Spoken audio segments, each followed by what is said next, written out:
Have our operations chief, Chris Barton, tell you about kind of the plan and what we've been doing the past few days and what we're looking at in the next few days, coming days and weeks. Good evening, and thank you all for being here. Chris Barton, Operations Chief from Battle Team 4.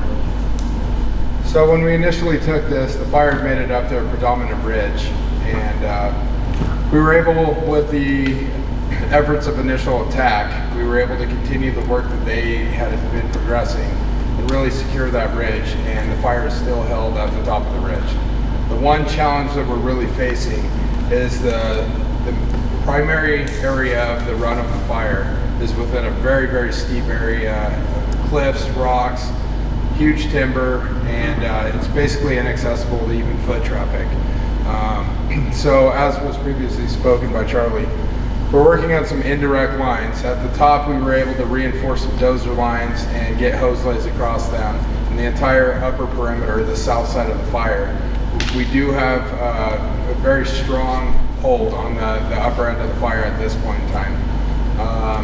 On the east and west flanks, which would be Division Alpha and Division Mike, basically either side of the fire, that's where it gets into that really, really steep terrain, and we haven't been able to, until today, we did have a good success today in finally finding a path in and getting to this shoulder of the fire.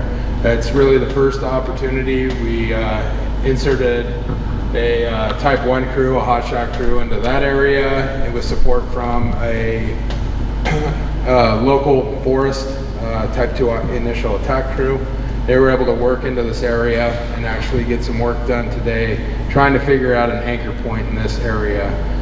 The challenge up the ridge is going to be pretty difficult. The foot travel, the accessibility, it's very tough. It's you know, even if they get a line in there, there's still a whole job of securing that line. So we have some ideas how to work on that. But like I said, the upper ridge, this is basically where it comes out of the drainage bottom and runs along the ridge here.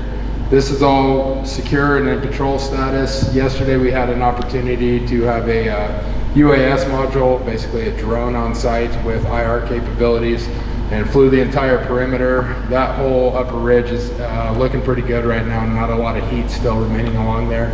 We do have hose lays along the entire top.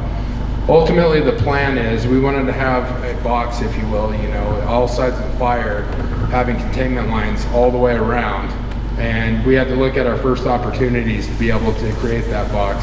So we continued down the ridge from the fire area with dozer line and used road systems, reinforced them with some fuel breaks and things like that, till we got an opportunity to bring handline down, tie it into Highway 242, and that's basically